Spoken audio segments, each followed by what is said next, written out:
Cannon's back-to-back episodes of Forensic Files on Court TV. On yesterday's show, you saw me talking to the attorney for Kelsey Peterson, a 25-year-old teacher who is charged with crossing into Mexico to have sex with an 8th grade student.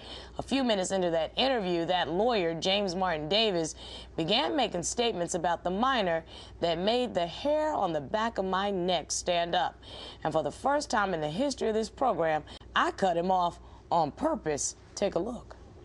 James, if he's 13 years old now, I'll give you the benefit of the doubt on whether or not, I don't know this age thing, and I'm sure that that is something that you and your investigators are working hard to try to clear up. But you have to tell me, if he is a child, how does a child consent to go with a grown woman to go have sex? Well, I resent the term child. I mean, you're babyfying this kid. This kid is a Latino machismo teenager. Wait a minute, hold on. James, wait a minute now. Excuse me, my little antenna went off, counselor, when you say he's a Latino what?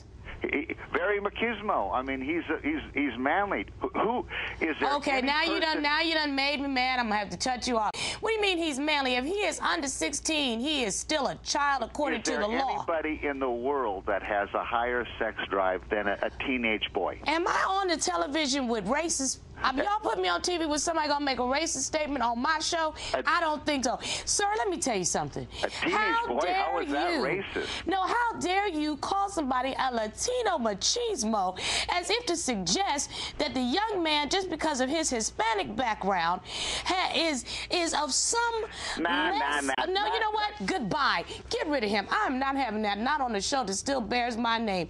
That will not happen. Ooh, Lord, I was mad. Some of you agreed with my reaction to Mr. Davis, and some of you took me to task for it. So I invited Amy Peck, the attorney for the student, and Marc Lamont Hill, a professor of cultural anthropology at Temple University, to help me sort it out. Marc, I'll get to you in just 1 minute. Let me go to Amy.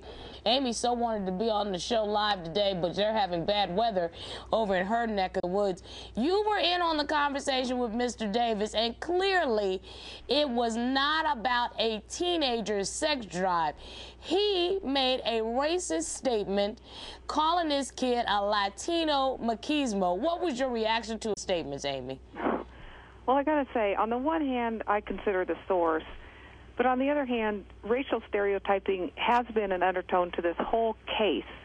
And you add to the fact that my client is undocumented and a Mexican boy, and you have a powerful combination of stereotypes that really have created the perfect cover for bigoted behavior. Witness what happened yesterday. So, Amy, just so that I'm clear, this man is basically saying because he is an illegal Mexican kid who may be a little bit bigger than other kids, he is not deserving of the same types of protections that the law would give a little young white child? Is that what he's trying to say?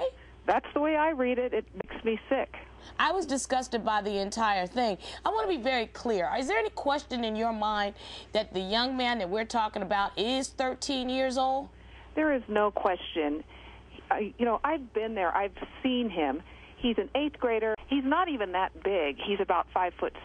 He's maybe 140 pounds. And I got to say, I have a son who's younger than Fernando. My son is 13 as well, but a few months younger. My son's 5'9" and 150 pounds. So, you know, let's get real here. He's still your kid. When you're talking about your child, that's why the law protects a 13-year-old and says that when you are 25 years old, you cannot have sex with a 13-year-old. And as far as I've seen the law, and I checked it, there is no illegal alien exception to the you can have sex with a kid rule. Well, that's right. And the fact that you're undocumented apparently makes you a punching bag, though, which is all the more reason why he should be here in the U.S. to defend himself. Do you see this case as an uphill battle, Amy? Because I'm certainly seeing it. If this is the attitude that is prevalent in that area, you are in some trouble, counselor. Well, you know, it is a very poor political landscape right now if you are an undocumented individual in the United States. And this case really sets it up perfectly because right now the message that the government is giving to everybody out there is, boy, it's okay to prey upon undocumented individuals because we don't care about you if you're victimized. And really, that is a very poor message, and I think we're better than that. I know we're better than that, amen. At least as long as I get a chance to sit on this couch with the privilege of coming in people's neighborhood, I'll point it out each and every day. Please keep us informed of what is going on with this case, Amy, because you know we are going to follow it. Thank you again for joining us. You're welcome. I want to bring in Professor Marc Lamont Hill, because I come to him with these. I got heated, Marc. I got upset about it. Why do these stereotypes still exist when it comes to something like this? Well, because there's this whole legacy of racism in this country and in the broader world that suggests that black and brown children don't have the right to be innocent. They don't have the right to be children. Very often we think of them as short adults rather than people who are entitled to the things that little white kids are entitled to. So when you have an incident where a little black girl is hurt or where a 13-year-old boy is victimized by a teacher, the sense here is that, oh, they're old enough. They're like grown people. You know, they want sex. They have sexual desires. He's a hot-blooded Latino male, or she's a hot little black girl, or whatever it is. And so we don't then think of them as people who can be victims, and they are. And you know, I was sitting here and I thought to myself, a scene from one of my very favorite movies, A Time to Kill. And I remember Samuel Jackson playing the role of a father whose young black child was sexually assaulted by white men. And I remember one of the arguments made by the defense attorney was to close your eyes and reverse the races. And I guarantee you, if we did that, if the protagonist in this case, the defendant, the accused, was a Latin man, and the person who was the victim in the case was a young white girl, we would not be having this discussion. Do you think, Marc? Well, of course we wouldn't. They'd be under the jail right now. But the difference here is that black and brown people and little girls who are black and brown, in particular little boys who are black and brown, they don't make compelling victims to people because this history of controlling images and stereotypes about these people suggests that they're oversexed, they always want it, they can never be victims, they're not innocent, they're immoral. And when you have these stereotypes that still govern our perceptions, then when the roles are as they are, nobody seems to care. And immigration is a big issue that we are facing in this country. We're going to have to deal with this on so many levels.